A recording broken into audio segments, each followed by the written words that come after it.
All right, welcome back. This is going over our code class highlighted things. Yeah, this is chapter two. We've just done chapter one and chapter two, and in chapter two we have only gone up to 230 with services, I believe. I don't think we've hit 240 yet. Which I will be honest, we're probably gonna hit 240 at some point here, but that'll be something that we go over in class. So I'll make an amendment to this in the future, or just make a separate video going over the later half of the chapter. So, chapter 2 is on wiring and protection. So, basically, where to use what type of wire, how to use it, and how to properly protect it. Um, Article 200, use and identification of grounded conductors. Again, grounded is your neutral conductor, not your grounding conductor.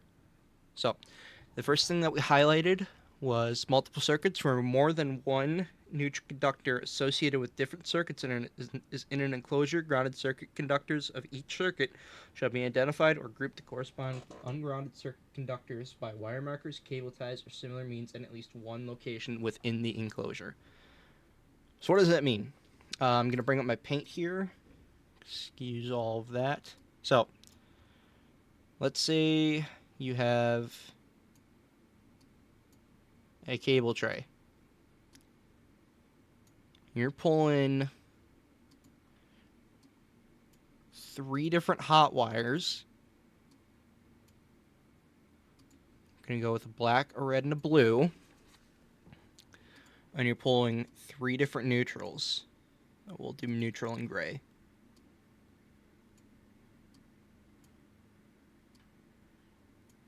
Okay. It, your neutrals, when you're pulling multiple neutrals, have to be identified as belonging to a circuit. So in this scenario, they used wire markers, cable ties, or similar means in at least one location within the enclosure. So how could you achieve that? Let's say yellow is my cable tie. You could tie your conductors together with like a zip tie kind of thing to, obviously show that those are connected, obviously. Um, I would say a lot of PC people have Velcro zip ties, like such as myself. Super handy because they're reusable. But that's besides the point. Option two is you can mark it with a wire marker. So I know one or two people in our class have something dedicated like this, but for example, I use a Sharpie for lab. I will take my white wire and then I'll just go over it with. Well, that's for identifying a wire. That's not correct. But what you can do is you can like denote, hey, this belongs to the red wire by doing red stripes or something. Just don't completely re-identify it as being a red, or else that's going to get you in trouble. Um, Other means, I mean, yeah, those are your two best options of grouping, I would say. Either by denoting it's a part of a group or by showing that it's a part of or by making it part of a group. Um, yeah, I guess you could maybe like another example of displaying this type of thing is in class Troy had showed us a thing of 1422. So what that is you got your black, your white, and it's twisted like this. Then you have your red, and then you have a gray that has marks of red. So similar to the wire marker that we were just talking about. Well, it's a single thick line going up the side of it. It's called a tracer, but it denotes that it's the neutral wire for the red, basically. And then obviously you have your equipment ground. So that's what a 1422. I don't know if it's one or two neutral or two equipment grounds, but point is that is 1422, which is an example of multiple circuits. Technically, I would argue. Um, uh, yeah, there's a couple exceptions there, but nothing too important. Now we're starting to get into the beginning part of this where it actually starts getting important. So, back to the book. Means of identifying grounded conductors. This is something that we specifically highlighted. Something I did in my book was I used a blue highlighter for marking everything that well, something I would just recommend in general for your code book is to mark things in different color. Like, for example, in Article 314, I marked all of the stuff we did for box fill in orange to denote that it was for the labs. Everything that we did in code is in blue. Any specific distances, like, 6 inches free conductor, 25 feet from a door, 24 feet above a railway, whatever. I did that in its own color, which I did green. And then for wire sizing, I did pink. So, for example, on my book, what it has is. Let's see if I can use something. I think I have an extension for this. Of course, I got rid of it. But like, so you have your text.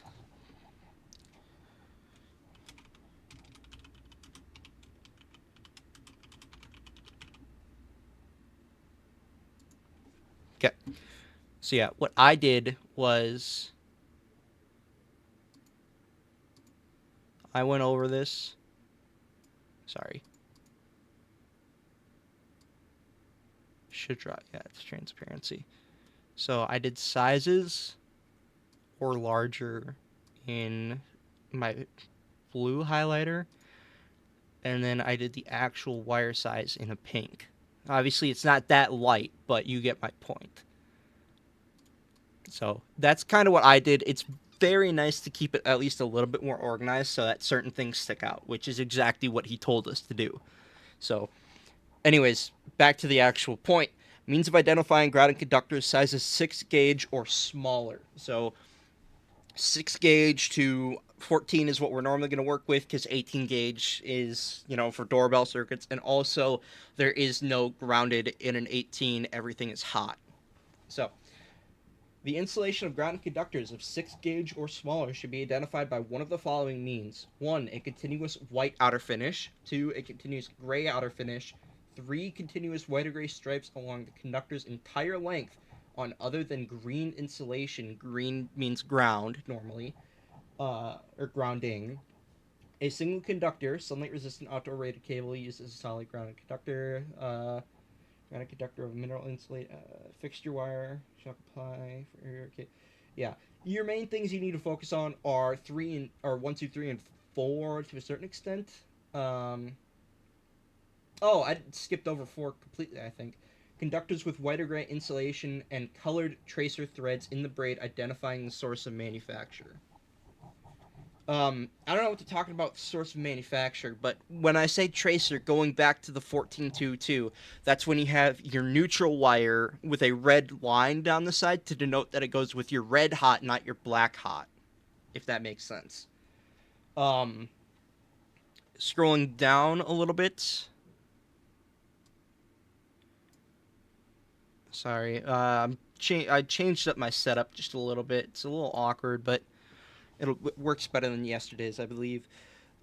Sizes 4 gauge or larger. An insulated grounded conductor 4 gauge or larger shall be identified with one of the following means: a continuous white or outer finish, continuous gray outer finish, 3 continuous white or gray stripes along the entire length on other than green insulation.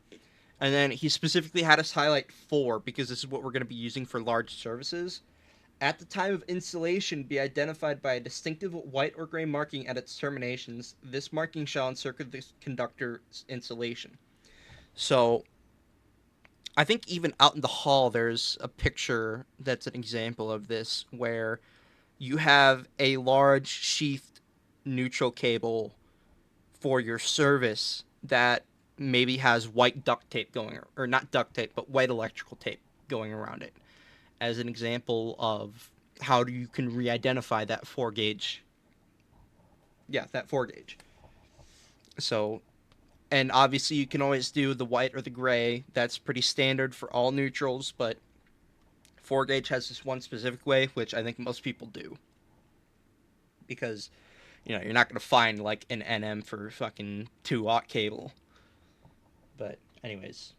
Section C, flexible cords. An insulated conductor that is intended for use as a grounded conductor Wire contained within a flexible cord shall be identified by a white or gray outer finish or by methods permitted in 400.22. So I'm going to flip to this in my book, not actually in the code or on my online code book itself.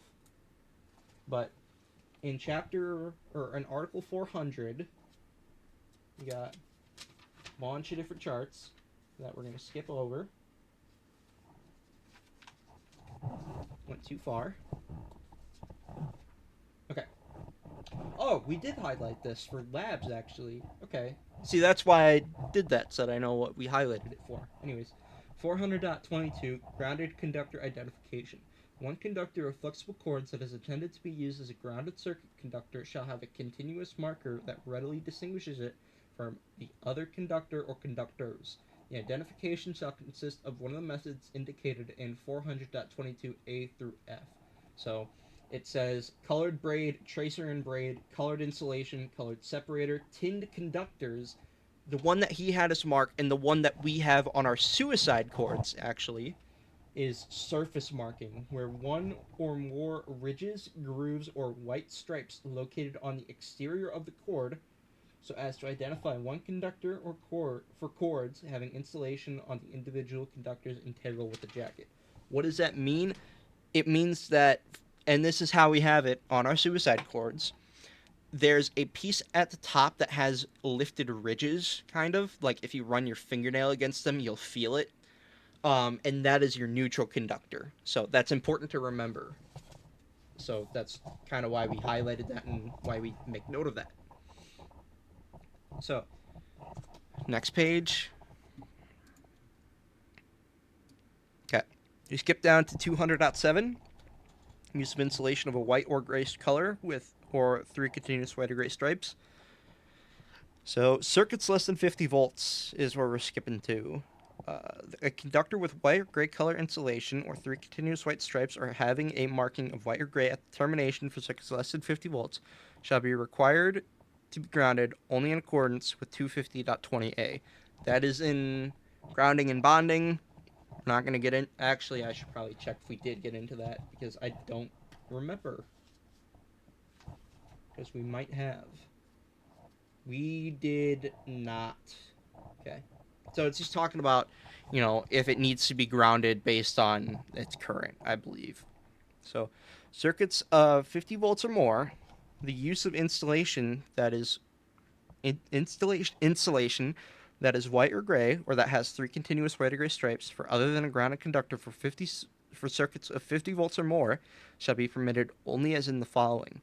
If part of the cable assembly that has the insulation permanently re-identified to indicate its use as ungrounded, as in ungrounded conductor, by marking tape, painting, or other effective means at its termination and at each location where the conductor is visible and accessible. That is important as that's what we do in lab. So, for example, on most switch job sheets, I believe, you have to at some point re-identify a neutral conductor to a hot conductor by going over it with a marker. Now, it in our situation it doesn't need to be perfect, but out in the field I'm willing to bet they'll be a little bit more stringent on making sure you do it right. But at the same time, I'm almost certain they'd apply or allow or give you something a little better to use than, like, for example, what I use is a dry erase marker. So I would be willing to bet that a company would give you something a little bit more that has a little more staying power, I'll say. Anyways, number 2, a flexible cord having one conductor identified by a white or gray outer finish or 3 continuous white or gray stripes by any other means in accordance with 400.22, so ridges, that is used for connecting an appliance or equipment in accordance with 400.10, not going back there. This shall apply to flexible cords, connected outlets, whether or not the outlet is supplied by a circuit that has a grounded conductor. Okay. What does that mean? It means that you need to make sure that your grounded conductors are white and gray or have the 3 continuous markings. And if you use it for something other than It's a neutral conductor. It use it as anything other than a grounded conductor, which is its main purpose. You have to permanently re-identify it in some way to make it clear that it is not being used as a grounded conductor, as a neutral. I hate I hate how yeah, I hate how back and forth, not back and forth, but how similar words are used. But anyways, I'm not gonna gripe about it. 200.9 means of identification of terminals in devices or utilization equipment with polarized connections. Identification of terminals to which a grounded conductor is to be connected shall be white or silver in color. The identification of other terminals shall be a distinguishable different color. What does that mean? Think about a receptacle. On your right side, you have your brass screws. Black goes to brass. On your left side, you have your uh, like silver screws that go to your gray wire. So I just remember it by black to brass. So, and then obviously you know that your neutral goes to the one that your hot doesn't go to. Right. Exception if the conditions of maintenance and supervision ensure that only qualified person services. Okay. So the exception just stating, if somebody who is like a journeyman, I almost said J man, if somebody like a journeyman or a master or somebody works on it, it can be identified separately, but you have to have somebody qualified doing that. So that's not something we need to worry about. Anyways, a little further down. Receptacles, plugs, and connectors. Receptacles, polarized attachment plugs, and cord connectors for plugs and polarized plugs shall have the terminal identified for connection of the grounded conductor identified as follows. Identification shall be by a metal coating that is white or silver in color, or by the word white or the letter W, located adjacent to the identified terminal. The terminal is not visible. The conductor entrance hole for the connection shall be colored white or marked with the word white or the letter W. And then there's an informational note, stuff we didn't go over. So basically, your um, your receptacles, it needs to be clear which one is your neutral. Which, in a lot of receptacles, the way it works is you have one that's slightly larger than the other. So your neutral goes into the large one because it won't fit in the small one. So, um, that's for your two prong connectors that don't have a ground, which are usually older style. But like for example, my PC cables are mostly all three prongs. Again, similar to our suicide cords. Those you would have to be a genius to fuck that up. So, it's not that hard to remember. But anyways, note C. Screw shells. For devices with screw shells, the terminal for the grounded conductor should be the one connected to the screw shell. Uh, terminal for the grounded conductor should be. Well, I guess in my mind, wouldn't both terminals be connected? But I don't know. Just remember that your again black to brass, or in this case maybe red to brass. So I had a note saying lamp holder because I'm just gonna let you guys know I had no fucking clue what I was doing coming into school, so that was helpful for me at the time. Obviously, I know what I'm doing a bit better now. But anyways, screw shell devices with leads. For screw shell devices with attached leads, the conductor attached to the screw shell shall have a white or gray finish. The outer finish of the conductor shall be of a solid color that will not be confused with the white or gray finish used to identify the grounded conductor. So basically, you need to have an obvious neutral conductor, and you need to have a conductor that is obviously not neutral. So it can be red, it can be black, it can be blue, probably could fucking be pink, but it just needs to not be gray or white. So, next page. Yeah, that last part finishes over at the top of this page, but whatever. Anyways, appliances. Appliances that have a single pole switch or a single pole overcurrent device in the line or any line connected screw shell lamp holders that are to be connected by 1. A permanent wire method, or 2. Field installed attachment plugs and cords with 3 or more wires, including the equipment grounding conductor, shall have means to identify the terminal for the grounded conductor, if any. So, again, um, yeah, it needs to be clear how you're supposed to plug in the plug, which normally, again, your neutral is going to be a little bit longer.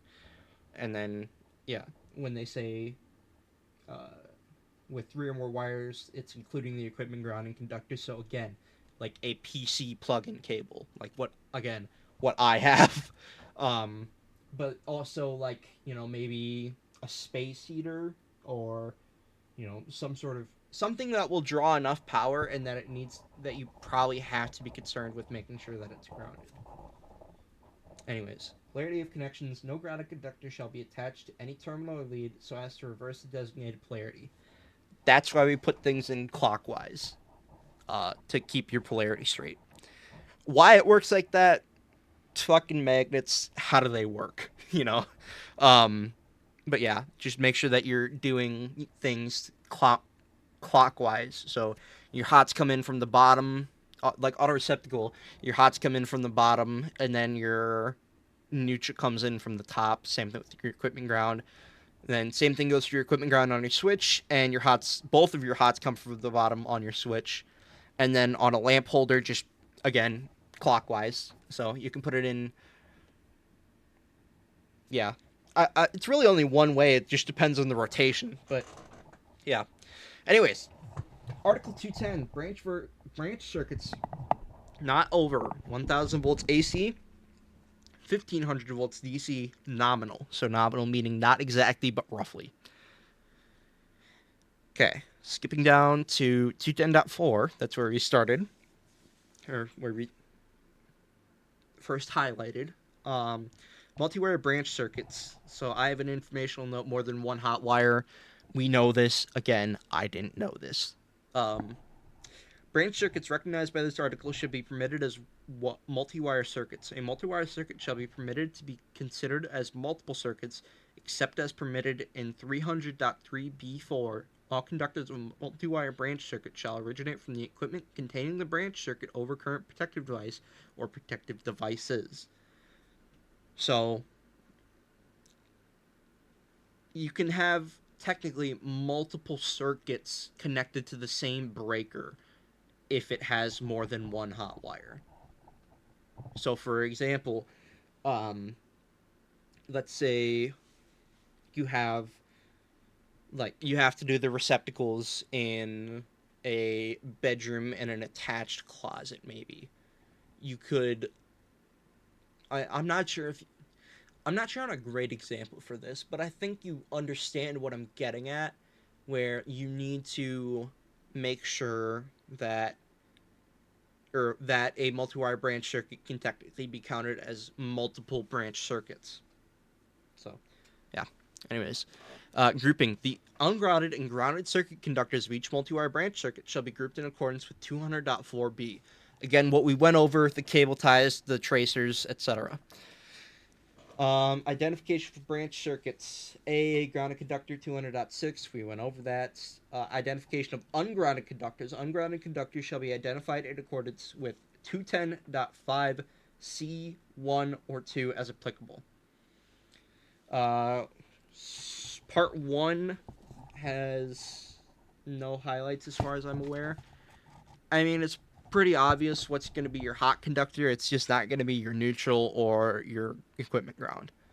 Again, hot wires, normally you're going to run into black and red in residential. If you're pulling multiple hot wires, you might run into like a blue, a purple, an orange, something. Maybe not an orange. I'm pretty certain that's reserved for equipment grounds as well. But anyways, um, skipping to the next page. Up top here, we have 210.6 branch circuit voltage limitations. The nominal voltage of branch circuit shall not exceed the values permitted by 210.6a through D. So, occupancy limitations. In dwelling units and guest rooms or guest suites of hotels, motels, and other similar occupancies, the voltage shall not exceed 120 volts nominal between conductors that supply the terminals of the following: luminaires, and then cord and plug connected loads, 1440 volt amps nominal or less than 1/4 of a horsepower. Then B is 120 volts between conductors. Circuits not exceeding 120 volts nominal between conductors shall be permitted to supply the following: the terminals of lamp holders applied within their voltage ratings, auxiliary equipment of electric discharge lamps, and then cord and plug connected or permanently connected utilization equipment. So, what does that mean? It means basically if you're going to be using, cord and plug, so, plug-in devices or lighting or lamps, any of that, you have to make sure that the voltage does not exceed 120 volts. Pretty obvious, but they just want to, make sure that's well known. I'm going to crank my volume gain down here, so hopefully it won't be as loud. Okay. We'll see how that goes.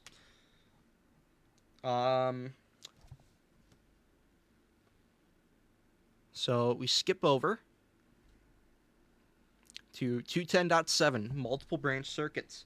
If two or more branch circuits supply devices or equipment on the same yoke or mounting strap, a means to simultaneously disconnect the ungrounded supply conductor shall be provided at the point at which the branch circuits originate. That is kind of an important one. So, say you have a 2-gang box with 2 duplex receptacles in it. Those 2 receptacles need to have a means of simultaneous disconnect, aka they need to be able to be disconnected at the same time, from the same point, from the same device, basically. So an example of a simultaneous disconnect is on. I know we have these in the classroom. There's breakers in the right side panel that have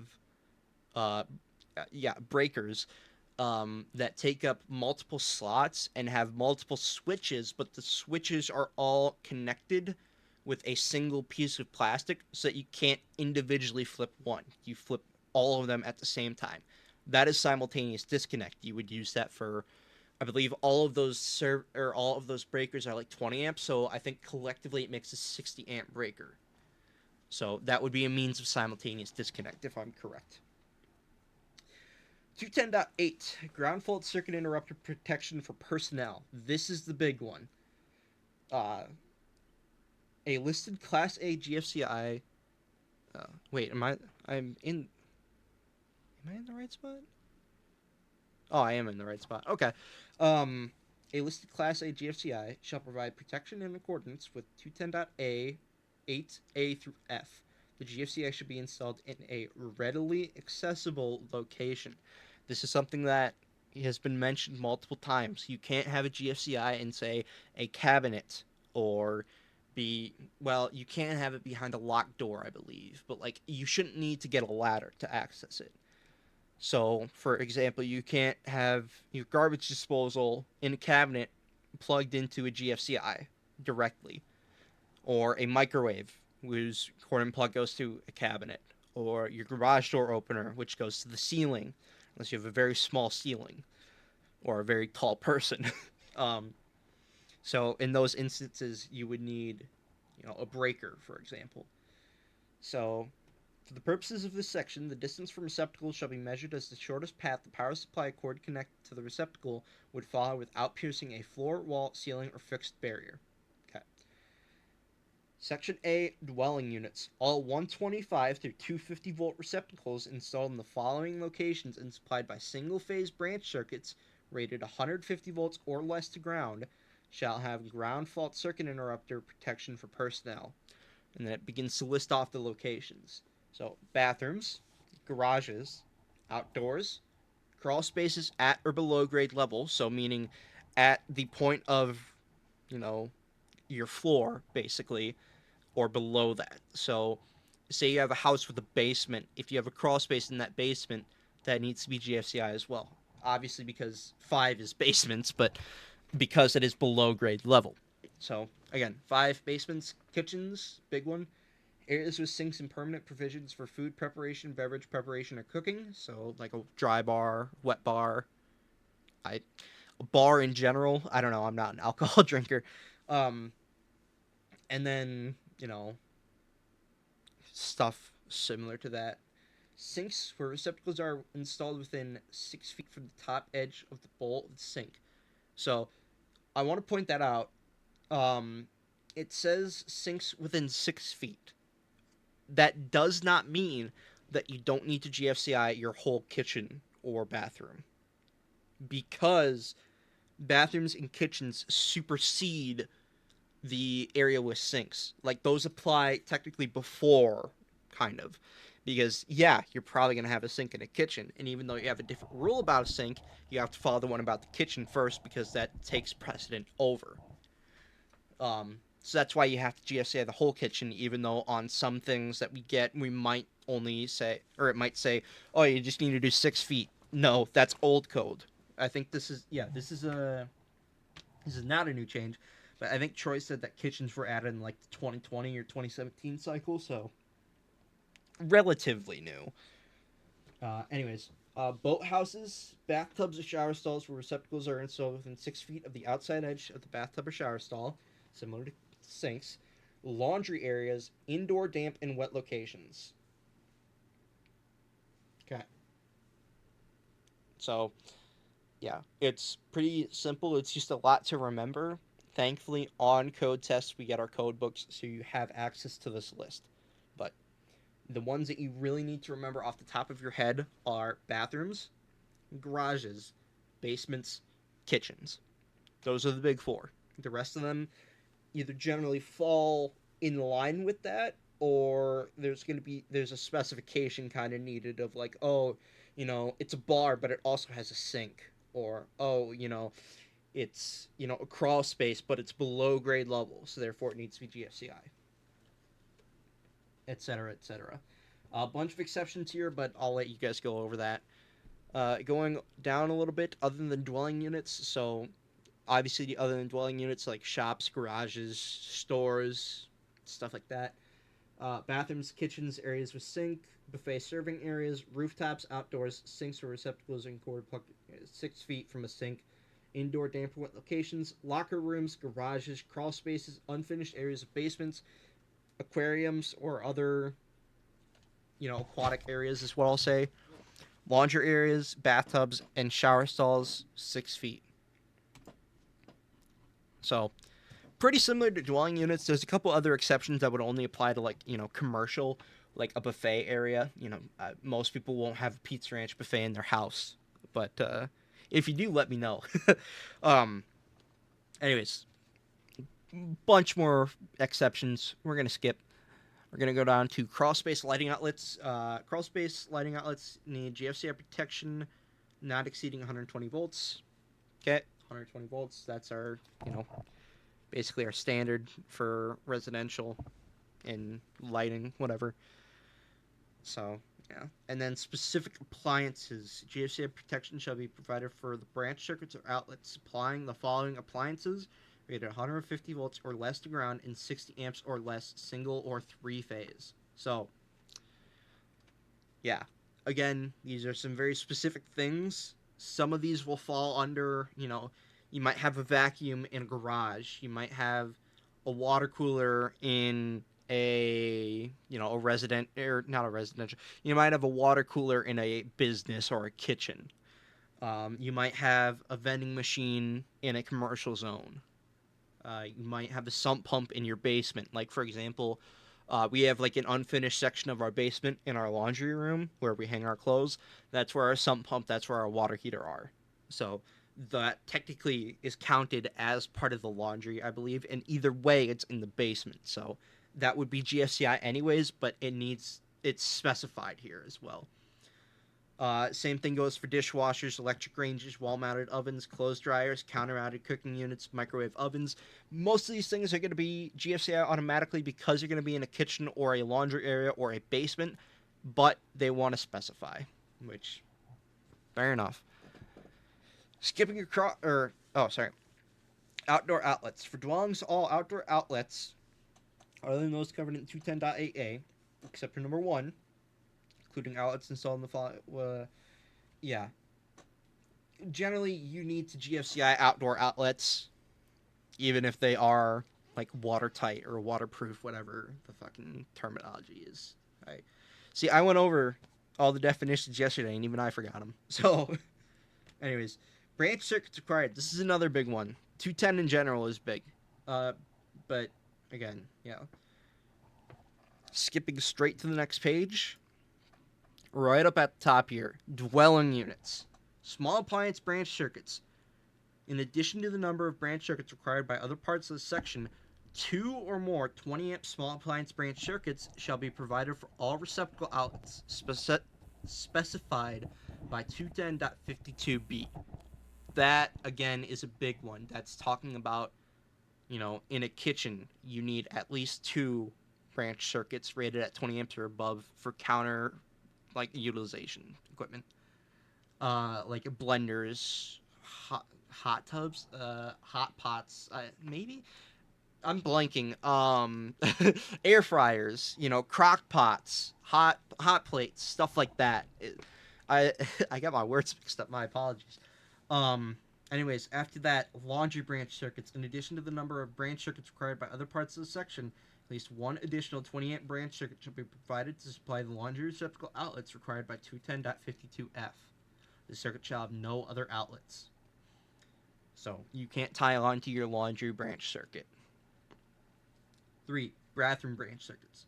In addition to the number of branch circuits required by this section, one or more 120 volt 2 amp branch 20 amp branch circuit shall be provided to supply bathrooms receptacle outlets required by 210.52d and any countertop and similar work surface receptacles. Such circuits shall have no other outlets. You can't tie onto your bathroom circuit. Garage branch circuits. In addition to the number of branch circuits required by other parts of the section, at least one 120 volt 20 amp branch circuit shall be installed to supply receptacle outlets, including those required by 210.52G1 for attached garages and in detached garages with electric power. This circuit shall have no other outlets. Additional branch circuits rated 15 amps or greater shall be permitted to serve receptacle outlets other than those required by 210.52G1. Okay. What does that mean? It means that you need to provide at least a few different 20 amp branch circuits at different spots in the house. Something I note is that most of the areas that you need these branch circuits are going to be areas that you need a GFCI in. So that's kind of my way of remembering. All right. Yeah. Okay. 210.12 arc fault circuit interrupter protection. Arc fault circuit interrupter AFCI protection shall be installed in accordance with 210.12b through E by any of the means described in 210.12a1 through a6. The AFCI shall be listed and installed in a readily accessible location. So, means of protection. AFCI protection shall be provided by any of the following means. And then we have, I believe, just 1 and 2 highlighted. So, 1 is a listed combination type AFCI installed to provide protection of the entire branch circuit. And then a listed branch/feeder type AFCI installed at the origin of the branch circuit in combination with listed outlet branch circuit type AFCI installed on the branch circuit at the first outlet box, which shall be marked to indicate that it is the first outlet of the branch circuit. So, what does this mean? For AFCI protection, you're going to need to provide combination type AFCI protection for your branch circuits in locations that we'll get to in dwelling units. So just keep in mind that by combination, they're talking about combination circuits, not both AFCI and GFCI, but combination circuits. What are combination circuits? That means circuits that include either one or both of series and parallel. So currently in our DC class, we're going over parallel circuits. We're going to be going over combination circuits in the next section. If you manage to get that far, I genuinely don't know. So you either need to have a AFCI protected plug at the origin of your branch circuit, so like the furthest back outlet closest to your breaker, or you need to have your breaker be AFCI itself, which generally the most common, you would just get a dual, I forget if it's I think it's dual function breaker, which will tend to come with its own neutral. Expensive as hell, but anything for the code, I guess. Skip all the rest of that stuff because, I think Troy said you're only ever going to use outlets or breakers for the most part. Now, B, dwelling units. All 120 volt single phase 10, 15, and 28 branch circuits supplying outlets or devices installed in the following locations shall be protected by any of the means described in 210.12a1 through a6. So, kitchens, family room, dining rooms, living rooms, parlors, libraries, dens. Sorry, let me flip the page for you guys here. Dens, bedrooms, sunrooms, rec rooms, closets, hallways, laundry areas, similar areas. So, my understanding of this is basically anywhere where a fire is maybe not likely, but reasonably expectable to occur. So, obviously, your closet is going to have a lot of what could be considered tinder of sorts. Like, your clothes are very likely to catch on fire if there's a spark. Um, and like a kitchen, sometimes you might have smoke go up and your smoke alarm go off. Sometimes you might have a bad fire, you know. And arc faults aren't necessarily caused by fires themselves, but because of issues with the cables causing arcs between them. So, for example, a parallel arc is, I believe it's two wires who are missing insulation, and that allow arcs between them. And then series is like fucking just one singular wire across 2 points. I think, I'm not sure. For AFCI stuff, you would definitely be great off by asking James because he is technically a fireman. I don't know why I said technically a fireman. He's a volunteer fireman, so he would know probably a lot about this type of thing. Anyways, dormitory units, all 120 volt single phase, bedrooms, living rooms, hallways, closets, bathrooms, similar rooms. So basically the entire dorm. I know a lot of you guys live in dorms. It's basically the entire thing has to be AFCI. So your entire dorm is probably controlled by an AFCI breaker. Other occupancies, you get the drill: 10, 15, 20, 120 volts, supplying out to devices. Guest rooms and guest suites of hotels and motels, areas used exclusively as patient sleeping rooms in nursing homes and limited care facilities, areas designed for use exclusively as sleeping quarters in fire stations, police stations, and ambulance stations, rescue stations, ranger stations, and similar locations. So, areas where people are reasonably expected to sleep, which makes a lot of sense because, first of all, if you sleep in an area and a fire starts, you might just burn to death in your sleep. That's no bueno. And then two, again, a lot of these areas might have a lot of dry combustible materials such as blankets. So, important things to keep in mind. Scrolling up a little bit, 210.17, guest rooms and guest suites in the following occupancies are provided with permanent provisions for cooking, shall have branch circuits. Still have to make the rules for dwelling units, hotels, motels, Holiday Inn, assisted living facilities. Yeah, you get the point. Hotel rooms need to be AFCI, and like nursing homes need to be AFCI in the patient living quarters, basically. So, we're starting to get a little long here, so I'll probably cut off at the end of 210 and then make a second video going over feeders, calcs, and services. So, Part 2, Branch Circuit Ratings. 210.18 Rating. Branch circuits recognized by this article shall be rated in accordance with the maximum percentage ampere rating or setting of the overcurrent device. The rating for other than individual branch circuits shall be 10, 15, 20, 30, 40, and 50 amps. Where conductors of higher ampacity are used for any reason, the ampere rating or setting of the specified overcurrent device shall determine the circuit rating. What does that mean? In a dwelling unit, unless it's a very specific load, you're only going to need to be using 10 through 50 for amps. Usually only 15 to 20, sometimes 30, maybe a 40 or a 50. But that's usually used for ranges, which I believe ranges are counted as individual. So I believe ranges are usually counted as individual branch circuits, so that wouldn't apply, but point still stands.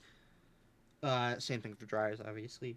But Essentially, what that's saying is no matter how big of wire you use, you can use 6 gauge wire for your receptacle. If the overcurrent device is 15 amps, that's what it's rated at. So you can't put a 20 amp Well, you can't put on something that would use 20 or 30 amps to a 15 amp branch circuit because the branch circuit itself will not provide enough power due to the overcurrent device preventing that, which is good. Um, Skipping over a lot to the next page.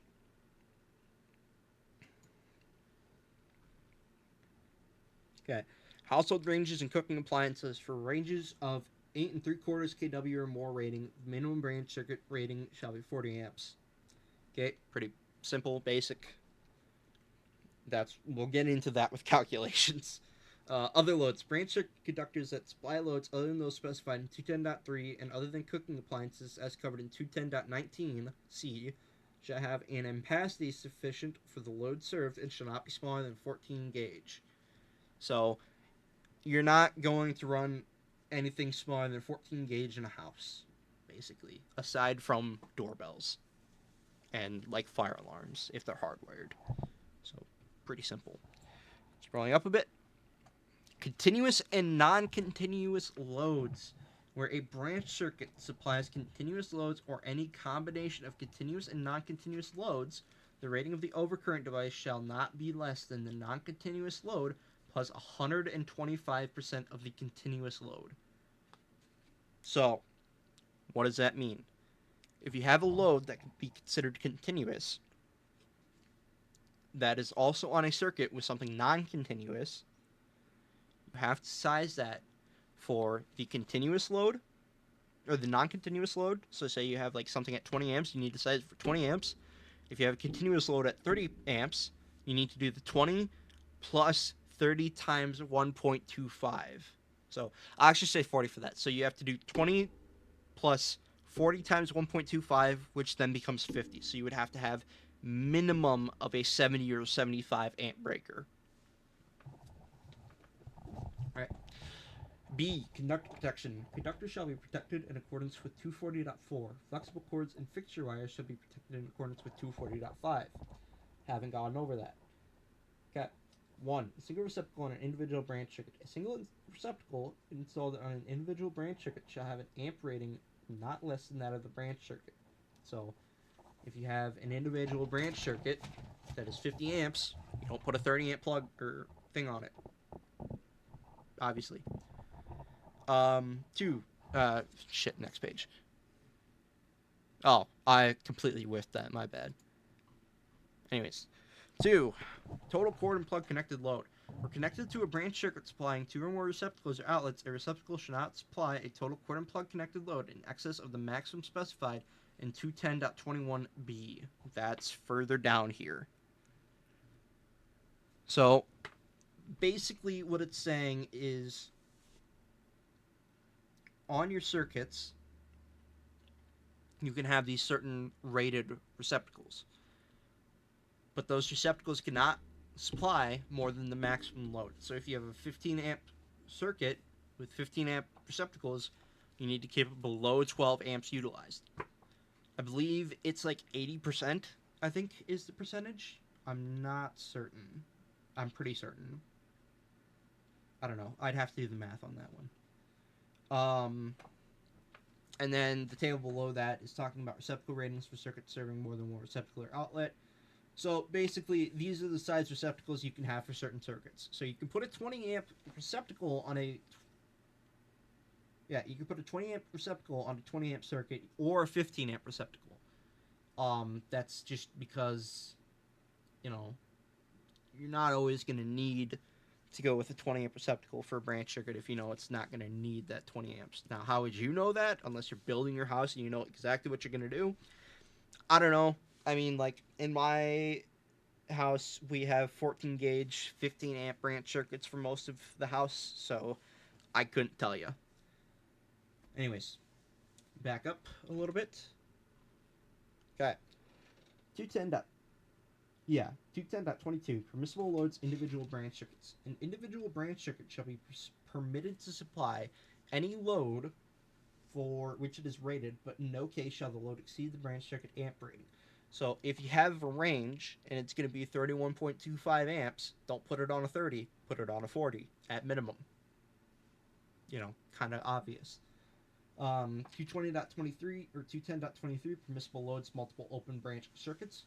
In no case shall the load exceed the branch circuit ampere rating. A branch circuit supplying 2 or more outlets or receptacles shall supply only the load specified according to its size in accordance with 210.23a through E as summarized in 210.24. Okay. Starting with A, 10 amp branch circuits. 10 amp branch circuit shall comply with the requirements of 210.23a1 and a2. Loads permitted for 10 amp branch circuits. A 10 amp branch circuit shall be permitted to supply one or more of the following: lighting, exhaust fans, gas fireplace. Okay. Loads not permitted for 10 amps. Receptacle outlets. I should probably scroll back up. Receptacle outlets, fixed appliances, garage door openers, laundry equipment.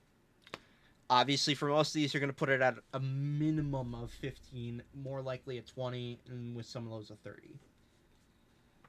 15 and 20 amp branch circuits. A 15 or 20 amp branch circuit shall be permitted to supply lighting outlets, lighting units, or others utilization equipment, or any combination of them, and shall comply with 210.23b1 and b2.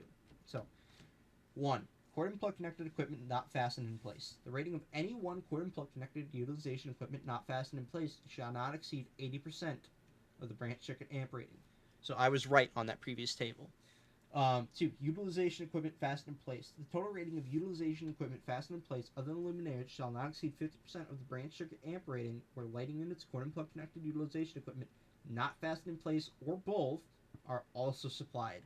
So if you're going to have a permanent appliance put on a branch circuit and it's not hardwired, even if it is hardwired, I believe, if it's going to be quote unquote fastened in place, you can't have it on the same branch circuit as lighting or receptacles unless it takes less than 50 amps or less than 50% of your amps. So if you're putting it on a 20 amp branch circuit, it needs to take 10 or less at maximum. But at that point, you probably could get away with using a 30 amp or just doing an individual branch. Okay, see, 30 amp branch circuits. A 30 amp branch circuit shall be permitted to supply fixed lighting units with heavy duty lamp holders and other than the dwelling units or utilization equipment in any occupancy. The rating of any one cord and plug connected utilization equipment shall not exceed 80%. Okay, same thing. 40 or 50 amp branch circuits. A 40 or 50 amp branch circuit shall be permitted to supply cooking appliances that are fastened in place in any occupancy. And other than dwelling units, such circuits shall be permitted to supply fixed lighting units with heavy-duty lamp holders, infrared heating units, or other utilization equipment. So, in a warehouse or something, if you have big ass lights, you can use a 50 amp branch circuit for that. Branch circuits larger than... Oh, my lord, I just biffed it again. Okay. No, I didn't. Oh, yes, I did. Branch circuits larger than 50 amps. Branch circuits larger than 50 amps shall supply only non-lighting out loads. Okay, simple. Nothing on the rest of that. So then we go over to here. Okay. Required outlets, 210.50. Receptacle outlets shall be installed as specified in 210.52 through 210.65. A. Cord pendants. A cord connector that is supplied by a permanent connected cord pendant should be considered a receptacle outlet. So, my understanding is a permanently affixed extension cable or a permanently affixed power strip is my understanding. Cord connections. A receptacle outlet should be installed wherever flexible cords with attachment plugs are used. Where flexible cords are permitted to be permanently connected, receptacles shall be permitted to be omitted for such cords. So, basically, if you could hardwire it, you don't need to use a receptacle. Okay. Appliance receptacle outlets. Appliance receptacle outlets installed in a dwelling unit for specific appliances, such as laundry equipment, shall be installed within 6 feet of the intended location of an appliance. Don't put your freaking washer outlet on the square other side of the room 10 feet away. That's pretty obvious. Anyways, time for the big one. The the real big one. I mean, GFCI and AFCI are important, but in 210, the most important one is 210.52, dwelling unit receptacle outlets. This is talking about minimum code, which is what we're going to be doing with our house plans pretty soon. So keep this in mind and make sure that you learn this, like drill it into your brain. This section provides requirements for 125 volt, 50 and 20 amp receptacle outlets. The receptacles required by this section shall be in addition to any receptacle that is as follows: 1. Part of a luminaire appliance. 2. Controlled by a listed wall-mounted control device in accordance with 210.70A1. 3. Located within cabinets or cupboards. Or 4. Located more than 5.5 feet off the floor. Okay. Going down. General provisions in every kitchen, family room, dining room, living room, parlor, library, den, sunroom, bedroom, rec room, or other similar room or area of dwelling units, receptacle outlets shall be installed in accordance with the general provisions specified in the following code articles. So basically, wherever you're generally going to live outside of a kitchen or dining room. Okay. 1. Receptacles shall be installed such that no point measured horizontally along the floor of any wall space is more than 6 foot from a receptacle outlet. Again, highlight that 6 foot in a separate color, underline it, box it, whatever, because that is important. As well as 2. Wall space. As used in this section, a wall space shall include the following: any space 2 feet or more in width, including space measured around corners, and unbroken along the floor line by doorways and similar openings, fireplaces, stationary appliances, and fixed cabinets that do not have countertops or similar work surfaces. Again, that 2 is important, so make sure it's highlighted. Floor receptacles. Receptacle outlets in or on floors shall not be counted as part of the required number of receptacle outlets unless located within 18 inches of the wall. So if you have like a receptacle smack on the floor, it has to be within 18 inches of the wall to be counted as your required outlet. Countertop and similar work receptacle outlets. Receptacles installed for countertop and similar work surfaces as specified in 210.52C shall not be considered as the receptacle outlets required by 210.52A. Okay, makes sense. So I want to go back to part 1 of part 2, the wall space. So any space 2 foot or more in width, including space measured around corners. This got a lot of us on that minimum house plan one. So let's say this is like 6 inches. Another 6. 1 foot. Okay. And then we'll say that there's wall over here, door comes down to here. Okay. So this is a 1 foot wall space. Obviously, it's not to scale. I'm not a goddamn artist. So even though this is only a 1 foot wall space, this is total of 2 foot. And if we come down and we go over this way and make another like 2 foot, we'll do 2 foot, and then come back down another 2 foot.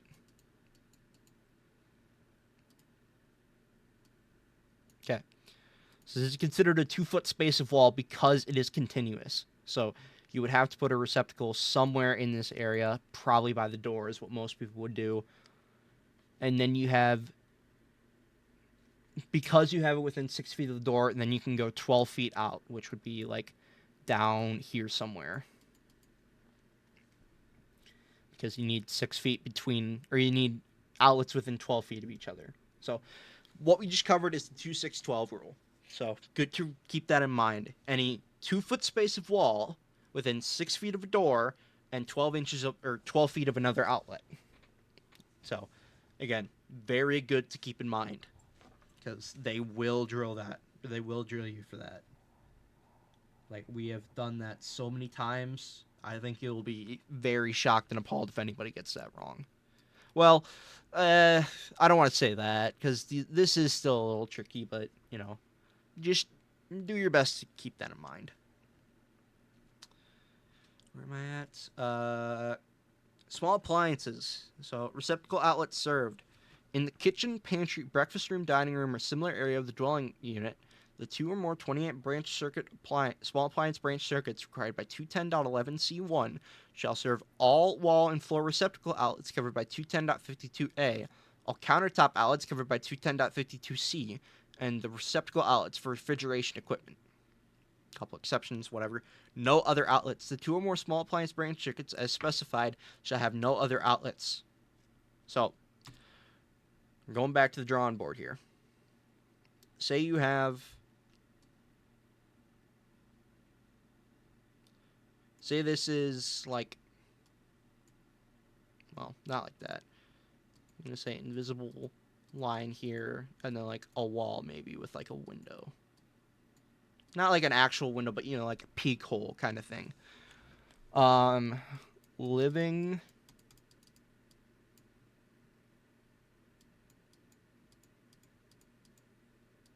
So that's your living room. Dining. Wow, that was bad. And then kitchen. So, and we'll do countertop like this. And I'm doing countertop because we will come back to countertops. And also drop the size. What that's essentially saying is on your 2 small appliance branch circuits, so we'll go like this. No, maybe not that far. We'll go like this and like this. So that's 1 and 2. You are allowed to catch your dining room outlets. That looks like an oven. Off of your appliance branch circuits. But that will follow the 2612 again. So keep that in mind. You'll probably want more than that. But, you know, we'll just do quick little ones here. But you cannot catch your living room, because that's not a part of the list section under 210.52b1. So, yeah. Kitchen, pantry, breakfast, dining, or similar area of a dwelling unit. So basically areas where food is going to be served, prepped, and eaten. So, yeah. Makes fair enough sense, I'd say. Okay. Number 3, kitchen receptacle requirements. Receptacles installed in a kitchen to serve countertop surfaces shall be supplied by not fewer than 2 small appliance branch circuits, either or both of which shall also be permitted to supply receptacle outlets in the same kitchen and in other rooms specified by 210.52b1. Okay, just went over that. Additional small appliance branch circuits shall be permitted to supply receptacle outlets in the kitchen and other rooms. No small appliance branch circuit shall serve more than 1 kitchen. So if you have 2 kitchens, you can't use 1 branch circuit between them. Okay, I don't know who has 2 kitchens that they're going to use a single branch circuit for that. But anyways, wall spaces. This is the other big one. So we have 2612 for, you know, the whole house. For kitchens, it's 124. So any 1 foot space of wall, I'm going to put like a range right here. So any 1 foot space of wall needs a receptacle. Receptacles cannot be...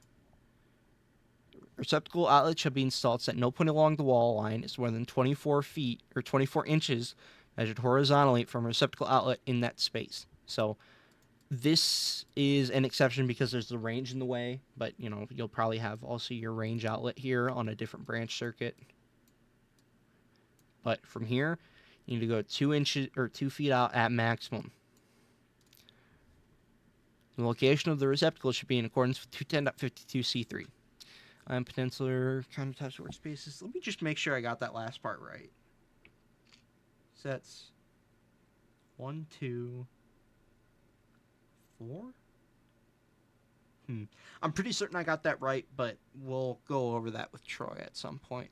Yeah, so in the next part of the code book, it goes over that a little bit. So I'll skip here a little bit.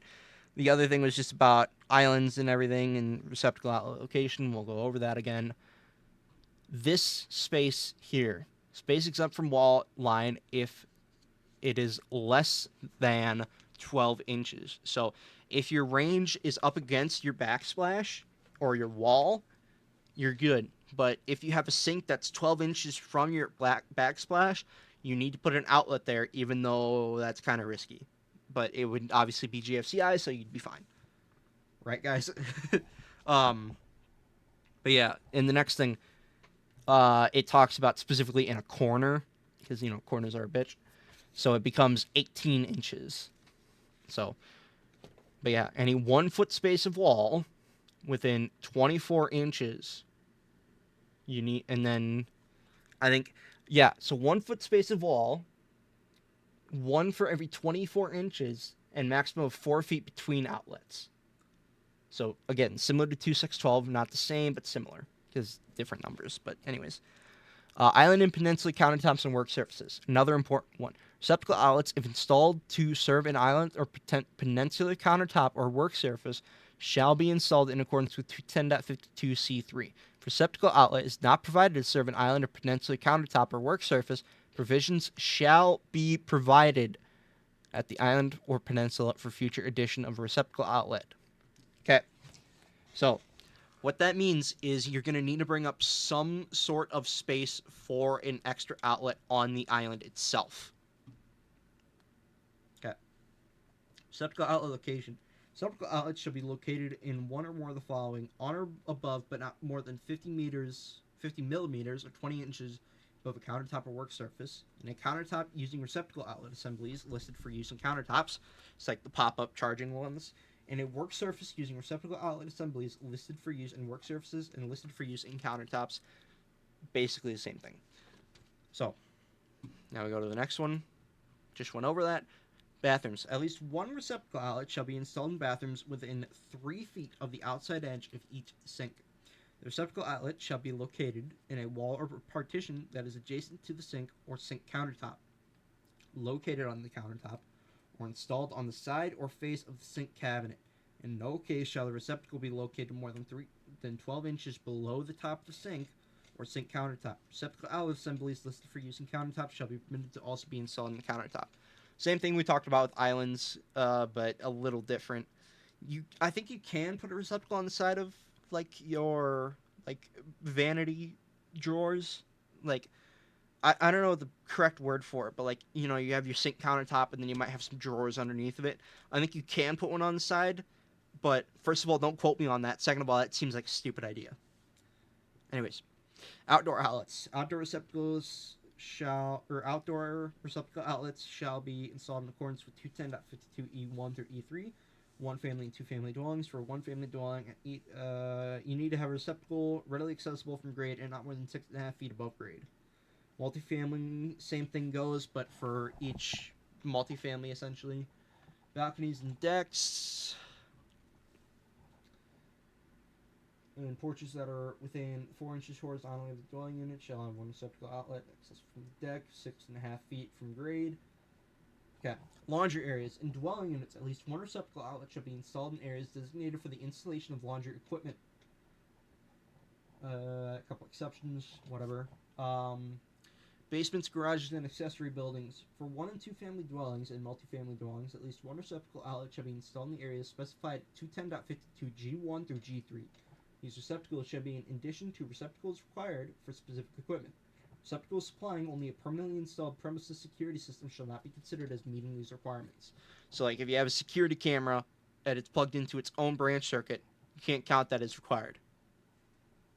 Okay. Garages. In each attached garage and in each detached garage with electric power, at least one receptacle outlet shall be installed in each vehicle bay and not more than 5.5 feet above floor. So if you have a 3-stall garage, you need at least 3 outlets, and they have to be 5.5 feet above the floor. Accessory buildings. In each accessory building with electric power, basements, and each separate unfinished portion of basement, you get the idea. In dwelling units, hallways of 10 feet or more in length shall have at least one receptacle outlet. As used in this subsection, the hallway length shall be considered the length along the center line of the hallway without passing through the doorway. So, yeah. The hallway, essentially. Foyers. Foyers that are not part of a hallway in accordance with 210.52H and that have an area that is greater than 60 feet squared. So, the whole total area. shall have a receptacle located in each wall space 3 feet or more in width. Okay. Guest rooms. In accordance with 210.52a and d, B is receptacle placement. The total number of receptacle outlets shall not be less than required by 210.52a. These receptacle outlets shall be permitted to be located conveniently for permanent furniture layout. So if you know where the furniture is going to go, you can plan out your receptacle placement from there. I went on the next page, sorry. I put down a note in the bottom of this page, though, that 210.52a is the 2612 rule. So you can also put that down. It would be helpful, probably. You might be asked for a code reference on something like that. So, shell windows, 125 volt, single phase, 15 or 20 amp receptacle shall be installed within 18 inches on the top of each shell window. No point along to 6 feet. Equipment requiring servicing shall be installed at the. Oh, yeah, okay, that's important. A 125 volt single phase 15 or 20 amp rated receptacle outlet shall be installed at an accessible location within 25 feet of the equipment as specified in 210.63a and b. So, for example, a piece of HVAC equipment needs a readily accessible receptacle within 25 feet.